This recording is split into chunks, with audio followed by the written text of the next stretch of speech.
Hello friend, पिछले lecture में determinant के बारे में कुछ पढ़े थे, एलिमेंट के बारे में जाने थे और ऑर्डर ऑफ डिटर्मिनेंट समझे थे। आज हम उससे आगे पढ़ाएंगे माइनर ऑफ डिटर्मिनेंट और कोफैक्टर ऑफ डिटर्मिनेंट। चलिए जान लेते हैं माइनर ऑफ डिटर्मिनेंट होता क्या है। माइनर ऑफ डिटर्मिनेंट पहले हेडिंग दीजिए।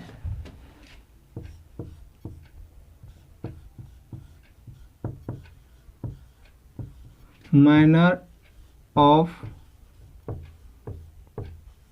डिटर्मिनेंट।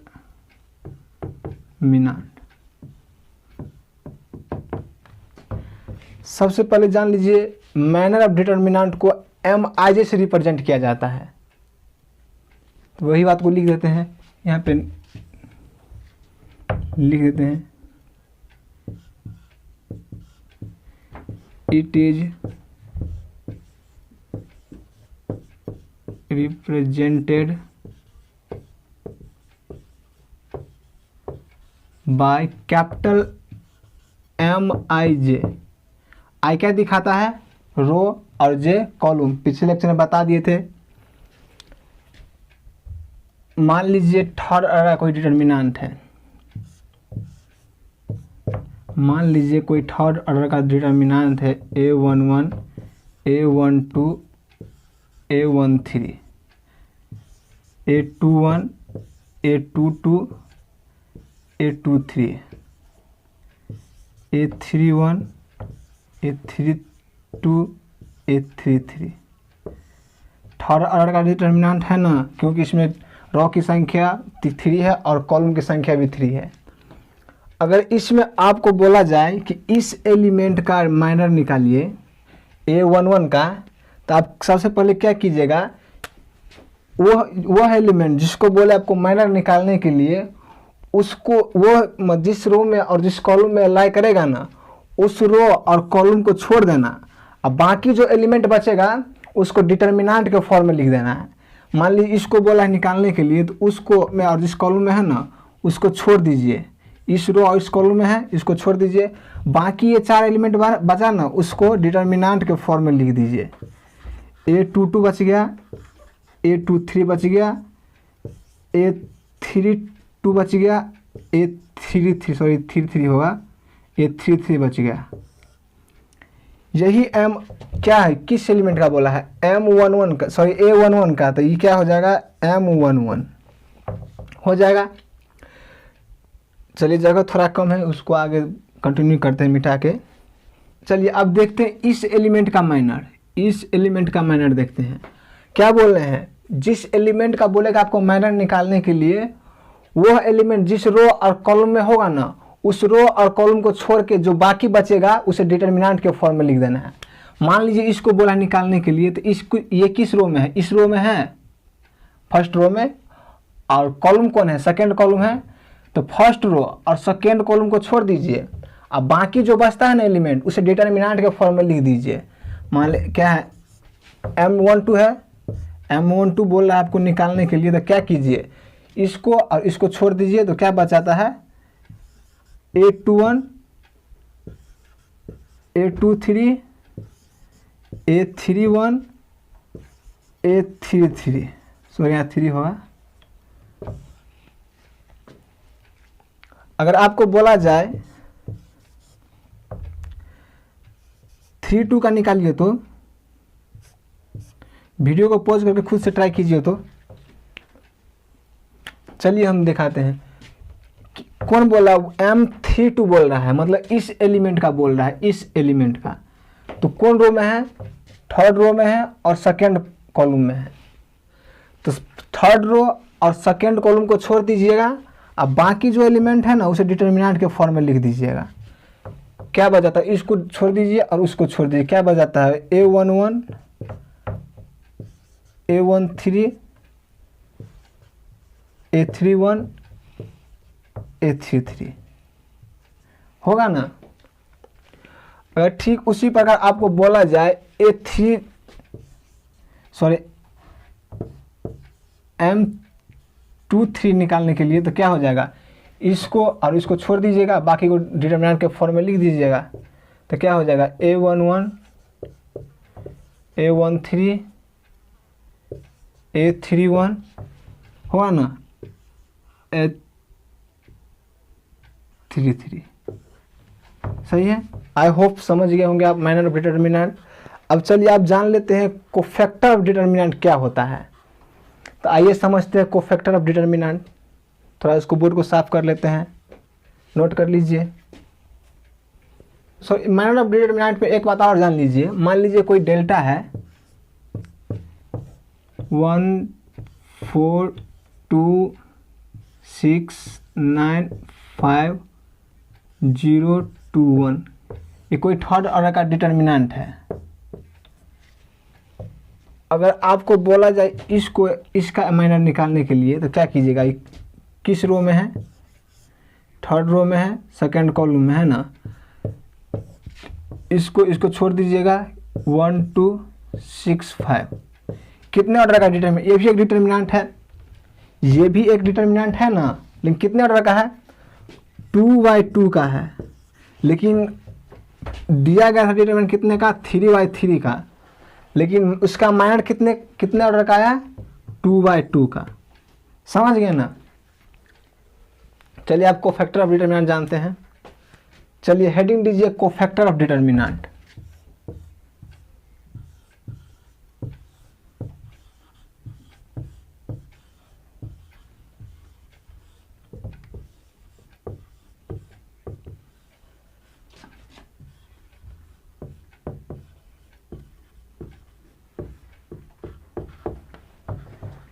देखिए कोफैक्टर ऑफ डिटर्मिनेंट कुछ नहीं है। अगर आप माइनर ऑफ जिस एलिमेंट का माइनर निकालिएगा ना, मान लीजिए MIJ का माइनर निकालिएगा, उसी में आप -1 के पावर I + J से मल्टीप्लाई कर दीजिएगा, वही उसका कोफैक्टर हो जाएगा उस एलिमेंट का। इस बात को लिख देते हैं।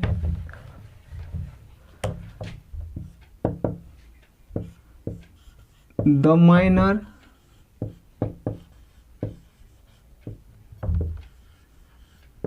of AIJ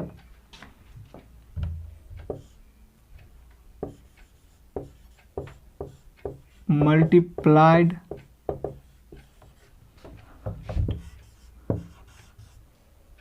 -1 के पावर I + J। I क्या रिप्रेजेंट करता है? रो और J कॉलम। तो अगर आप माइनर में -1 के पावर I + J से मल्टीप्लाई कर दीजिएगा, वही उसका कोफैक्टर हो जाएगा। मान लीजिए कोई थर्ड का डिटर्मिनेंट है A11, सही है ना। अगर इसमें आपको बोल दिया जाए जो A11 का कोफैक्टर निकालिए, एक बात नोट कर लीजिए, इसका रिप्रेजेंटेशन होता है ना,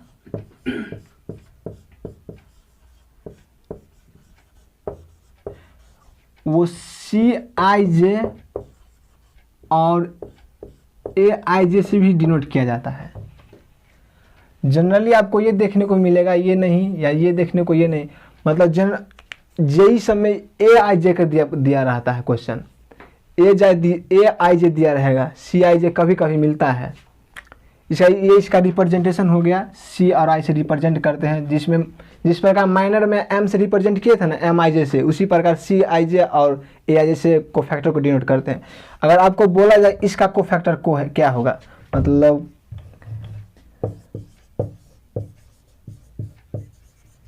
कोफैक्टर ऑफ A11 क्या हो जाएगा? C11 वही तो रिप्रेजेंट करता है। क्या बोल रहे हैं? -1 के पावर I + J से मल्टीप्लाई कर देना है। किस में? MIJ मल्टीप्लाई कर देना है। तो यहाँ पे देखिए तो I कितना है? 1 है,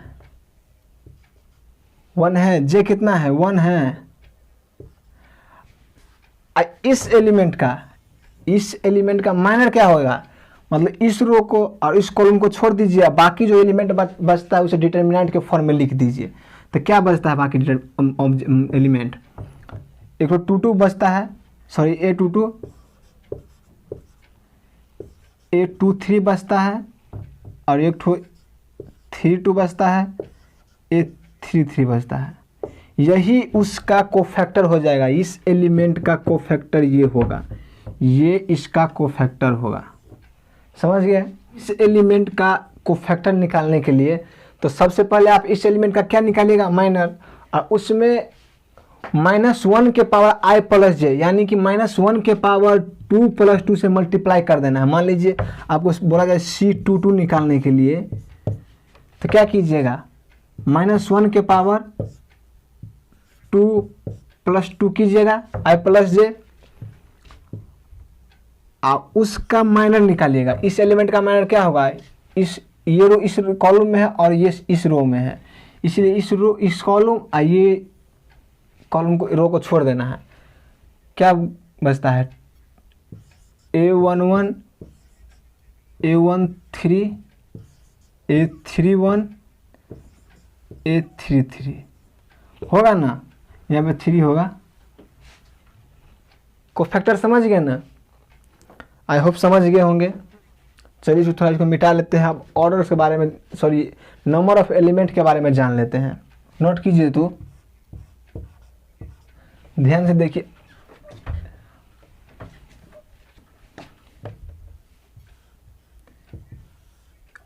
सॉरी, अगर कोई determinant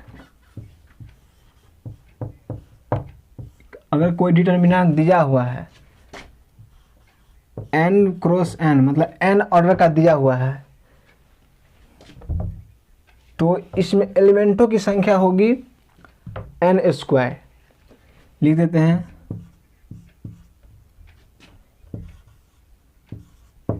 number of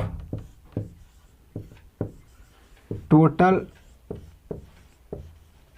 element is n²। अगर कोई n ऑर्डर का कोई डिटर्मिनेंट दिया हुआ है तो उसमें टोटल एलिमेंट n² होगी। जैसे देख लीजिए, कोई 3 ऑर्डर का डिटर्मिनेंट दिया है, 2, 5, 4, 5, 3, 1, 7, 9, 2, 1।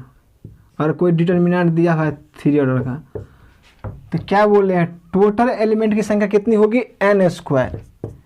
जहां n क्या है, ऑर्डर ऑफ डिटर्मिनेंट, तो n² क्या है, इसमें कितना ऑर्डर है, 3 ऑर्डर का है, 3 का स्क्वायर कितना हो जाएगा, 9। तो टोटल इसमें एलिमेंट की संख्या 9 होगी। काउंट कर लीजिए, 1, 2, 3, 4, 5, 6, 7, 8, 9। नोट हो गया, n² के इक्वल है। अगर इसी में आपको बोला जाए ये कौन एलिमेंट है, डायगोनल एलिमेंट है ना, ये डायगोनल एलिमेंट है ना, प्रीवियस लेक्चर में बताए थे डायगोनल एलिमेंट के बारे में। Total number of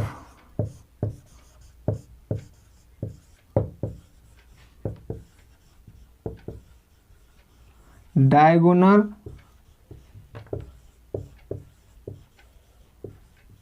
element is n,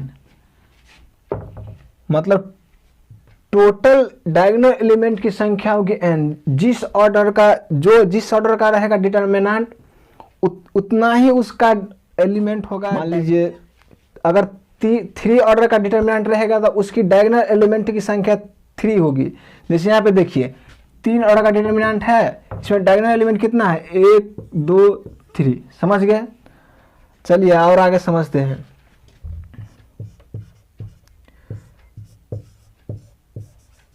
total number of diagonal element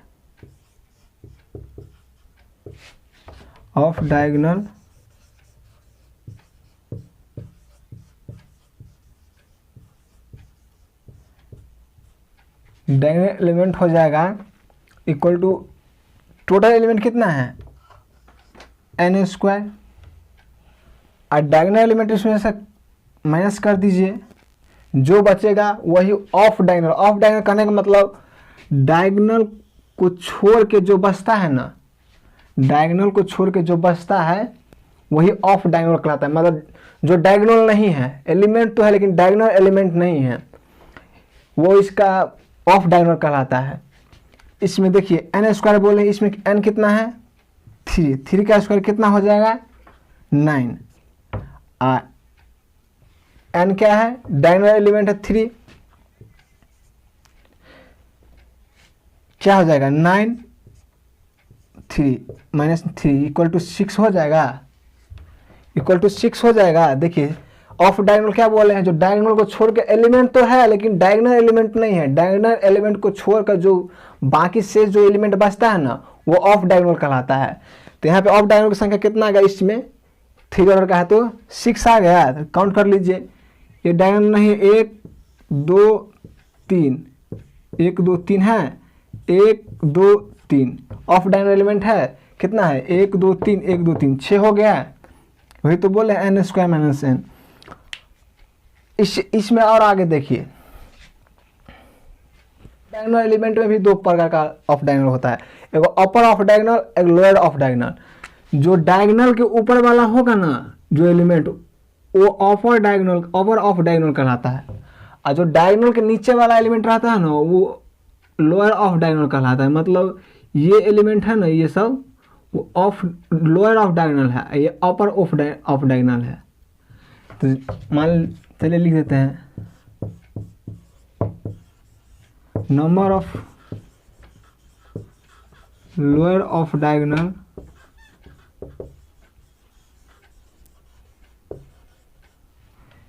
equal to number of upper off diagonal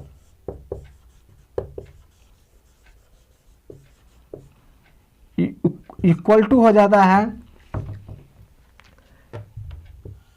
total number minus diagonal element अब बट्टा 2। मतलब अगर आप ऑफ डायगोनल एलिमेंट की संख्या को अगर 2 से डिवाइड कर देंगे तो number of upper diagonal and lower diagonal की संख्या निकल जाएगी। I hope number of element समझ गए होंगे। चलिए इससे आगे बढ़ते हैं।